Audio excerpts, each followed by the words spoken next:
के प्यारा छोड़ के चल जाला हो। जैसे कि बदलेला मौसम लोग बदल जाला हो।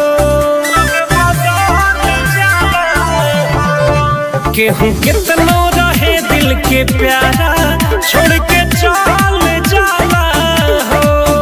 जैसे कि बदलेला मौसम लोग बदल जाला हो।